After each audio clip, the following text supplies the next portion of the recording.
नमस्कार, मैं हूं बीरेन सिंह और स्वागत है आपका सत्ता की चटपटी और चर्चाओं पर आधारित कानाफूसी की खबरों पर।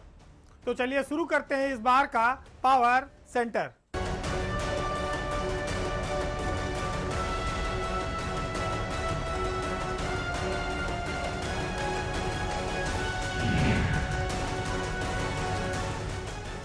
हमारे यहाँ गांव में कहावत है कि जिन लड़कों को बर्बाद करना हो उनको नशा कराना शुरू कर दो।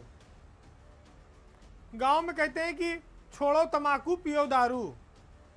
तो मायावती की पार्टी भी अब कुछ इसी लाइन पर चल रही है।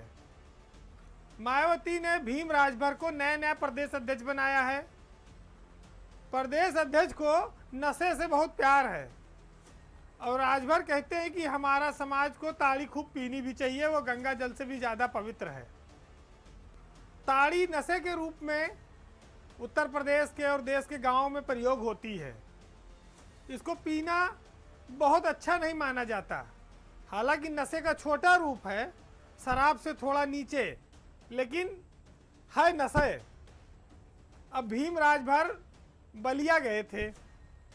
बलिया में वहाँ पर बसपा की सभा थी। उनके स्वागत में चूँकि प्रदेश अध्यक्ष नए बने हैं, कार्यक्रम था और तमाम सारे पार्टी के पदाधिकारी और विधायक उमाशंकर सिंह भी मौजूद थे। भीम राजभर मंच से इस बात का ऐलान करते हैं कि ताड़ी गंगा जल से पवित्र है, ताड़ी से कोरोना भी मर जाता है और राजभर समाज को लगातार ताड़ी का सेवन करते रहना चाहिए। तो अगर ताड़ी इतने शक्तिशाली और ताकतवर है तो ताड़ी हाथी को भी पीना चाहिए, क्योंकि हाथी जो है 2012 से चुनाव हारने के बाद सुस्त पड़ा हुआ है। अब राजभर अगर ताड़ी से सारे चमत्कार कर सकते हैं तो देश में कोरोना की वैक्सीन की ज़रूरत क्या है। ताड़ी पिला दो, जिसको जिसको कोरोना का डर हो हर आदमी को ताड़ी पिलाई जाए और मस्ती में झूमे। कोरोना का भी डर भी ख़त्म और इंटरनेशनल नेशनल सब जगह डिमांड भी बढ़ जाएगी। तो हमारे देश के नेता भी गजब गजब के तर्क लाते हैं और उससे समाज का बहुत भला होने का वो दावा करते हैं। लेकिन उत्तर प्रदेश में बीएसपी की राजनीति ठंडी पड़ती जा रही है। बीएसपी के पास अब कोई चमत्कारिक एजेंडा नहीं है, न तो उसके पास कोई चमत्कारिक नेता बचा है। तो ऐसे में राजभर ने ताड़ी के बहाने जो राजभर वोटों पर डोरे डाले जा रहे हैं, खास तौर से ओम प्रकाश राजभर की जो सुभाषपा है और भाजपा की ओर से अनिल राजभर, उनकी काट के तौर पर उनको प्रदेश अध्यक्ष बनाया गया है। लेकिन इतना उत्साह भी ठीक नहीं है कि आप गंगा जल को भी पीछे छोड़ दीजिए और कोरोना जैसी महामारी, देश दुनिया की सबसे घातक बीमारी को भी पीछे छोड़कर लोगों को एक नशे की ओर ढकेल दीजिए। सियासत चुनावी लाभ के लिए, वोट के लिए करना चाहिए, लेकिन समाज में नशे का प्रसार हो, फैलाव हो, इसकी पैरवी नहीं होनी चाहिए। यूपी में अचानक छोटे छोटे दलों ने गठबंधन बनाना शुरू कर दिया है। 2022 में मार्च में चुनाव है, तो दिसंबर में स्वाभाविक है कि अगले साल आचार संहिता लग जाएगी। राजनीति में कौन सा गठबंधन किसको लाभ पहुंचाएगा, किसको हानि पहुंचाएगा, आज इसी पर चर्चा है। एक गठबंधन जो अभी शुरुआती दौर में सामने आया है वो है ओम प्रकाश राजभर, जिनके 4 विधायक हैं इस समय उत्तर प्रदेश में, और असदुद्दीन ओवैसी की एआईएम, वो अभी बिहार में 5 विधायक जितवा कर आए हैं। अब ओम प्रकाश राजभर की कोशिश ये है कि शिवपाल यादव की जो पार्टी है उसको भी अपने साथ लिया जाए। वो आम आदमी पार्टी से भी बातचीत की कोशिश कर रहे हैं और जो बिहार में उनका गठबंधन था एमआईएम का, राजभर का और मायावती का, वो यहाँ भी कायम रहे, मायावती यानी कि उनके गठबंधन में रहें। अगर इस तरह का कोई गठबंधन बनता है तो स्वाभाविक है कि सबसे ज़्यादा नुकसान वो समाजवादी पार्टी को करेगा, क्योंकि बीजेपी के सामने यहाँ अखिलेश यादव ही मुख्य विपक्षी दल हैं। ऐसे में अगर एक बहुत बड़ा गठबंधन वहाँ पर गया तो मुस्लिम के साथ साथ दलित और ओबीसी तमाम सारे वोट राजभर ये काफ़ी सारे वोट जा सकते हैं उधर। एक और गठबंधन की जो कोशिश हो रही है वो ये है केजरीवाल की आम आदमी पार्टी। लेकिन इस आम आदमी पार्टी से नुकसान बीजेपी को ज़्यादा है। आम आदमी पार्टी अभी किसके साथ गठबंधन करेगी ये क्लियर नहीं है, लेकिन राजभर उनसे मिल चुके हैं। राजभर के साथ गठबंधन पर अभी खुलासा बाकी है, लेकिन आम आदमी पार्टी जिस तेजी से उत्तर प्रदेश में आंदोलन कर रही है, खास तौर से संजय सिंह, वो बीजेपी के लिए काफ़ी परेशानी का कारण बने हुए हैं। हर घटना पर वो गाजियाबाद से लेके बलिया तक, मिर्ज़ापुर से लेके लखीमपुर खीरी तक, बरेली से लेके बुंदेलखंड तक, हर जगह संजय सिंह लगातार दौरे कर रहे हैं। आम आदमी पार्टी के इस धुआंधार प्रचार में अभी डिप्टी सीएम मनीष सिसोदिया भी कूदे। आम आदमी पार्टी के पास जो और दूसरे बड़े हथियार हैं उसमें 200 यूनिट फ्री बिजली का सबसे बड़ा उनका, जो दिल्ली का कहा जाए जनता ने उनको तीसरी बार वहां सरकार बनाने का मौका दिया, तो ये जो करके दिखाना और ऐलान और वादा, ये जो सबसे बड़ा कहा जाए उनका एजेंडा होगा, चुनावी वादा होगा। इसके अलावा फ्री इलाज, महिलाओं के लिए मुफ्त बस सेवा और स्कूलों को 5 स्टार कैटेगरी में तैयार करना। यूथ सबसे ज़्यादा आज की तारीख में आम आदमी पार्टी के साथ जुड़ रहा है, संजय सिंह केजरीवाल। इससे बीजेपी काफ़ी परेशान है। बीजेपी को लगता है कि अगर कहीं अखिलेश यादव और केजरीवाल ने हाथ मिला लिया तो सबसे ज़्यादा डैमेज भारतीय जनता पार्टी को होगा। यही वजह है कि केजरीवाल के ऐलान के अगले ही दिन ओवैसी हैदराबाद से लखनऊ आ धमके। ओवैसी को उत्तर प्रदेश में वोट कटवा के तौर पर माना जाता है। बिहार में मुसलमान खुद को ठगा महसूस कर रहा है, क्योंकि ओवैसी ने वहां महागठबंधन की सरकार नहीं बनने दी। कहा जाए उनकी सरकार ओवैसी की वजह से बनते बनते रह गई। अगर यहाँ मुस्लिम वोटों का बिखराव हुआ ओवैसी के पक्ष में तो बीजेपी को खुला मैदान मिल जाएगा और वो दूसरी बार सरकार बना लेगी। इस सब राजनीति में अभी कांग्रेस पार्टी कहीं दिखती नहीं है। कांग्रेस के नेता राहुल गांधी और प्रियंका गांधी लगातार कोशिश उत्तर प्रदेश में जड़ें जमाने की, पैर जमाने की कर रहे हैं, लेकिन सफलता नहीं मिल पा रही है। अब कोई दल उनके साथ गठबंधन करेगा ये भी मुश्किल दिखाई देता है। अगर समाजवादी पार्टी ने कुछ दरिया दिली दिखाई तो हो सकता है कि कांग्रेस, अखिलेश यादव और आम आदमी पार्टी एक गठबंधन में चुनाव लड़ें। भाजपा के पास पहले से ही अपना दल की अनुप्रिया पटेल मौजूद हैं। अखिलेश के गठबंधन में राष्ट्रीय लोकदल पहले से है। तो उत्तर प्रदेश में अगर मुसलमान सावधान नहीं रहा तो वो ओवैसी अपना काम कर जाएंगे, और अगर मुसलमान एकजुट रहा तो आम आदमी पार्टी और अखिलेश यादव मिलके बीजेपी को कड़ी टक्कर दे सकते हैं। चाचा शिवपाल भी चाहते थे कि अखिलेश के साथ गठबंधन हो जाए, सारे रिश्ते जो पहले थे, जो खटास थी वो खत्म हो जाए, लेकिन माहौल बनता दिख नहीं रहा है। बस 2 बातें क्लियर हैं, ओवैसी से बीजेपी को फायदा होगा और आम आदमी पार्टी से बीजेपी को नुकसान। यूपी पुलिस की अराजकता की आए दिन खबरें आती हैं कि वो जनता के साथ मारपीट करती है, पुलिस घूसखोर है, यूपी में थाने बिकते हैं। लेकिन इन सब के इतर कुछ पुलिस अधिकारी ऐसे भी हैं जो चमत्कार कर रहे हैं, वो लीक से हटकर काम कर रहे हैं। ताज़ा मामला मुजफ्फरनगर जिले का है, जहां के एसएसपी अभिषेक यादव ने योगी सरकार में ऐसा चमत्कार किया है कि मुजफ्फरनगर जिला उत्तर प्रदेश में एक आदर्श जिला बनता जा रहा है। क्राइम के साथ साथ पुलिस के दरोगा, सिपाही, इंस्पेक्टर, इनको आप चाहे जितनी ताकत में देखते हो, लोगों को जेल भेज देते हो, सीआरपीसी में बड़ी शक्तियां इनके पास हैं, विवेचक के पास, लेकिन जब आप इनकी निजी जीवन में झांकेंगे तो आप देखेंगे कि पुलिसकर्मी जर्जर आवासों में रहते हैं, जो उनके सरकारी आवास हैं। वहाँ शौचालय तक की व्यवस्था नहीं है, बरसात में उनकी छतें टपकती हैं, दीवारें ऐसी हैं कि गल जाएंगी, हवा ज़्यादा तेज़ चले तो गिर जाए, कब दुर्घटना हो जाए कुछ कहा नहीं जा सकता। लेकिन SP, SSP, DIG, IG, DGP बदलते रहते हैं, व्यवस्था वैसे चलती रहती है। मुजफ्फरनगर के एसएसपी ने एक नया प्रयोग किया है। अभिषेक यादव, चूंकि उनके नाम के आगे ऐसा सरनेम लगा है कि शायद इस सरकार में उनकी बात पर या उनके काम पर बहुत कम लोग भरोसा करें, लेकिन काम तो अपने आप दिखता है।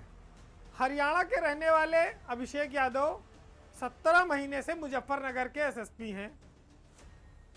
अभिषेक ने पुलिस कर्मियों के स्वास्थ्य को ध्यान में रखते हुए वहाँ एक शानदार जिम खुलवाया कि जो पुलिसकर्मी, युवा, थानेदार, सिपाही सेवा में आए हैं, अगर वो अपने शरीर को स्वस्थ रखना चाहते हैं तो पुलिस लाइन में एक शानदार जिम का उन्होंने निर्माण कराया, लाखों रुपया खर्च करके। फिर दूसरा काम उन्होंने किया कि जिले के पुलिसकर्मी भी बढ़िया खाना खाएं, स्वादिष्ट खाना खाएं और साफ सुथरी व्यवस्था में बैठकर खाएं, गरम खाना खाएं। इसके लिए एक उन्होंने, आप उसको कैंटीन लिखा पढ़ी में कहा जाएगा, लेकिन वो शानदार रेस्टोरेंट बनवाया। सस्ते दाम पर पुलिसकर्मियों को वहां खाना मिलता है। अब उन्होंने एक ताजा प्रयोग और किया है कि जर्जर बैरकों में बदबूदार, छत चूती हुई, सीलन भरी उसके इतर उन्होंने पुलिस लाइन में एक शानदार 5 स्टार सुख सुविधाओं से युक्त बैरक का निर्माण कराया है। इस बैरक में शानदार बिस्तर है, उसके साथ प्रत्येक पुलिसकर्मी को एक अलमारी जिसमें वो अपना सामान रख सके, एक बॉक्स भी उसको मिलेगा बड़ा, जिसमें वो अपने और सामान रख सकता है, ताला लगा सकता है, शानदार स्वच्छ शौचालय। देखने में लगता है कि वाकई में किसी ने काम किया है। कौन करना चाहता है, किसको इतनी फुर्सत है और समस्या को देखकर नज़रअंदाज करके उसको आगे बढ़ जाना, यही ज़्यादातर अफसर करते आए हैं। लेकिन अभिषेक यादव 2012 बैच का यह आईपीएस अफसर अपनी नौकरी के कम समय में ही उत्तर प्रदेश के लिए एक नज़ीर बन गया है।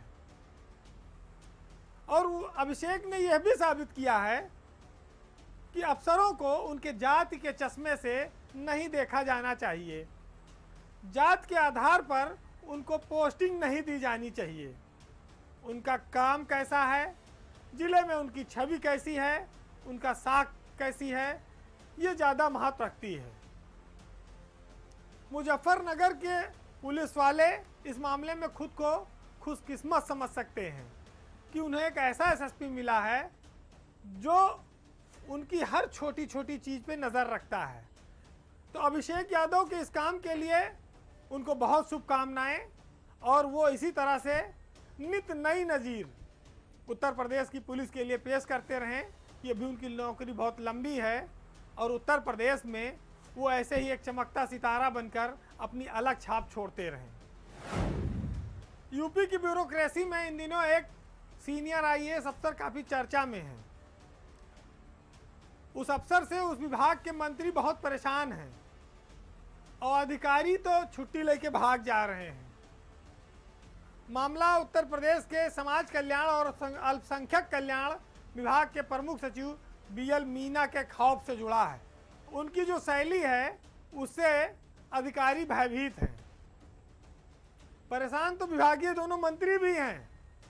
अल्पसंख्यक कल्याण विभाग के मंत्री हैं नंद गोपाल गुप्ता नंदी और समाज कल्याण विभाग के मंत्री हैं रमापति शास्त्री। ये दोनों मंत्री भी परेशान है कि उनका प्रमुख सचिव किसी की कुछ नहीं सुनता। अब मामला प्रमुख सचिव के नीचे आई है। अल्पसंख्यक विभाग में डायरेक्टर थी आईएएस अफसर सी इंदुमती।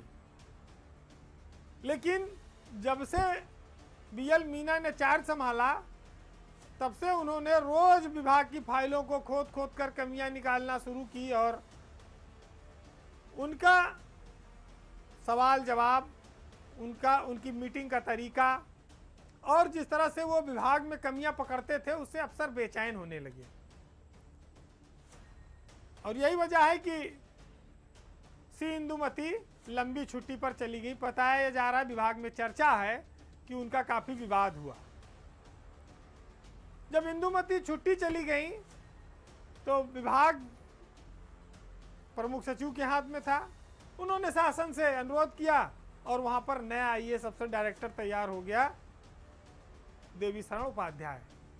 लेकिन अब उन पर भी प्रमुख सचिव बीएल मीना का खौफ तारी हो गया है। मीना राजस्थान के रहने वाले हैं, 1991 बैच के अफसर हैं, सीनियर भी हैं। वो विभाग से भ्रष्टाचार खत्म करने की कोशिश में है। मंत्री भी परेशान है कि इससे कैसे मुक्ति मिले। अब देखिए, सरकार में भी कोशिश चल रही है कि किसी तरह से मीना को इस विभाग से विदा किया जाए। अच्छा, मीना का भी रिकॉर्ड है कि वो किसी विभाग में ज़्यादा लंबा रहे भी नहीं हैं। पहले पशुपालन में भी थे, फिर उसके बाद उद्यान में फूल पत्ती लगाई, फिर उसके बाद अब यहाँ समाज कल्याण और अल्पसंख्यकों का कल्याण करने आए हैं।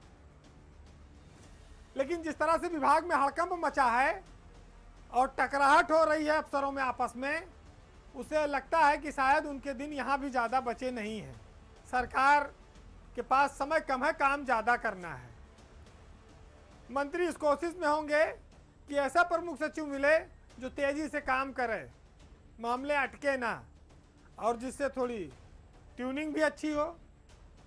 अब मीना ट्यूनिंग बनाने से रहे तो स्वाभाविक है कि आने वाले दिनों में कुछ नए परिवर्तन देखने को मिल सकते हैं। योगी सरकार में भ्रष्टाचार के खिलाफ जीरो टॉलरेंस है। सरकार बार बार ये कहती है, लेकिन सब जगह नहीं है। सरकार की नाक के नीचे लखनऊ में एलडीएम भी नहीं है, और जगह होगा। मामला एलडीए के बीसी अभिषेक प्रकाश से जुड़ा है, जो सरकार की भ्रष्टाचार के खिलाफ अभियान की पॉलिसी को ठेंगा दिखा रहे हैं। एलडीए में भ्रष्ट और दागी अफसरों पर अभिषेक प्रकाश मेहरबान हैं। एलडीए के संयुक्त सचिव हैं डीएम कटियार, जिन पर बीसी अभिषेक प्रकाश ने तोहफों की बरसात कर दी है। एक नहीं, दो नहीं, तीन नहीं, चार नहीं, कितनी योजनाएं चाहिए। अब वीरेंद्र मोहन कटियार के ऊपर गोमती नगर विस्तार और तमाम सारे और चार्ज हैं, बढ़ा दिए। कटियार मुख्य कर निर्धारण अधिकारी हैं एलडीए में। कमर्शियल प्लाट आवंटन घोटाले में फंसे हैं। लखनऊ के पूर्व कमिश्नर अनिल गर्ग ने इनके खिलाफ कार्रवाई के निर्देश भी दिए थे और इनको हटाने के लिए भी शासन को लिखा था, क्योंकि प्लाटों की नीलामी में गंभीर अनियमितता पाई गई थी। जैसा डीएम कटियार राजनीतिक आदमी भी हैं थोड़ा, और अभी हाल ही में जो निर्दलीय एमएलसी लड़ी थी कांति सिंह, उनके काफ़ी निकट भी हैं और पर्दे के पीछे रह के उनका चुनाव प्रचार भी करते रहे। कटियार पर ट्रांसपोर्ट नगर प्लाट आवंटन घोटाले में फंसे होने का आरोप है। अब उसका भी चार्ज उन्हें दोबारा दे दिया गया है। अभिषेक प्रकाश लखनऊ के डीएम हैं और सरकार का हाथ उनके सर पर है।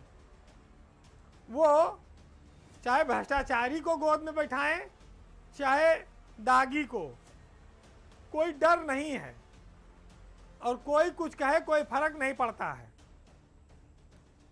बहुत कम किस्मत वाले अफसर ऐसे हैं जो डीएम के साथ साथ एलडीए के बीसी भी बन जाएं। और बीसी में तो माल की बरसात है ही है, हर कोई जानता है। शुरू में थोड़ा दिखाना पड़ता है, जैसे सांप फुफकारता है चारों ओर काट लेंगे, उसी तरह से अधिकारी जब नया नया जाता है तो वहाँ थोड़ा बहुत वो भी फुफकारता है। लेकिन जब मैसेज पहुँच जाता है तो चीज़ें अपने आप होने लगती हैं। फाइल गायब हुई थी, उसका क्या हुआ, अब इस पर अभिषेक प्रकाश नहीं बोलते। गोमती नदी में 3 बिल्डरों के नक्शे पास कर दिए गए, कई 100 करोड़ की जमीन बिल्डरों ने कब्जा कर ली।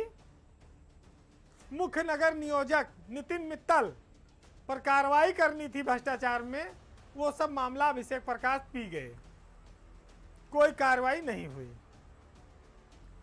ये 1 2 3 मामले नहीं हैं, ये शुरू के जो दिन थे ऐसा लगा कि एलडीए में कोई चमत्कार होने वाला है, लेकिन ना तो एलडीए में कोई चमत्कार हुआ और ना ही किसी भ्रष्ट को कोई सजा मिली। ये जरूर है कि भ्रष्टाचारी कह कहकर शोर मचाकर कुछ वसूली और कुछ लाभ जरूर हासिल हो सकता है। सबसे बड़ी बात यह है कि जो दागी अफसर है उसको सारी महत्वपूर्ण योजनाओं के काम दे देना क्या इशारा करता है, क्या दर्शाता है। जब भ्रष्टाचारियों का महिमा मंडन होगा, भ्रष्टाचारियों को महत्वपूर्ण जिम्मेदारी दी जाएगी, तो स्वाभाविक है कि उसका लाभ देने वाले तक भी पहुंचेगा। डीएम ने कहा था कि जिन लोगों ने जमीनें कब्जा की हैं उनके खिलाफ एफआईआर कराई जाए। न नक्शा निरस्त हुआ, न एफआईआर हुई, न नितिन मित्तल पर कोई कार्रवाई हुई। अब धीरेन्द्र मोहन कटियार एक और गुड़ के बाप कोल्हू, इनको भी बैठा दिया गया। अब और दोनों हाथ से बाहर हो। तो यूपी की जो ब्यूरोक्रेसी है उसका ढर्रा क्या है, काम करने का तरीका क्या है, वो सरकार को दिखाए भले कुछ और, लेकिन अंदर सिर्फ अपने फायदे के लिए काम करेगी। तो सरकार के नारे को किस तरह से भौथरा साबित कर रहे हैं अफसर, किस तरह से ठेंगा दिखा रहे हैं, एलडीए उसकी एक नई नज़ीर है। अभिषेक प्रकाश मायावती की सरकार से लेकर अखिलेश सरकार में बड़े बड़े जिलों के डीएम रहे हैं, लखीमपुर खीरी, बरेली और अलीगढ़, और जब पश्चिमांचल के एमडी थे तो उनके कारनामे को पूरे उत्तर प्रदेश ने देखा और जाना था। आज वही अभिषेक प्रकाश योगी सरकार के दुलारे बन गए हैं और वो जो करें सब सही है। लखनऊ की रैंकिंग को उन्होंने गर्त में ढकेल दिया है। अब एलडीए की बारी है। कुल मिलाकर यह है कि अगर सरकार भ्रष्टाचार पर जीरो टॉलरेंस चाहती है तो उसे भ्रष्टाचारियों पर कार्रवाई भी करनी होगी। मीडिया द्वारा उठाए गए मुद्दों को भी देखना होगा, क्योंकि जो सच नंगी आंखों से देखा जा सकता हो, खुली आंखों से देखा जा सकता हो, उसके लिए डुगडुगी पीटने की, ढिंढोरा पीटने की जरूरत नहीं है। सरकार चाहे तो उस पर भी बड़ी बड़ी कार्रवाई कर सकती है। खैर, सरकार अगर अफसरों की नज़र से उसको देखेगी, अफसरों के कान से उसको सुनेगी, तो ना नीचे कोई भ्रष्टाचार है ना कोई दोषी है। बहरहाल इस बार के पावर सेंटर में इतना ही। अगले सप्ताह आपसे फिर मुलाकात होगी, तब तक के लिए नमस्कार।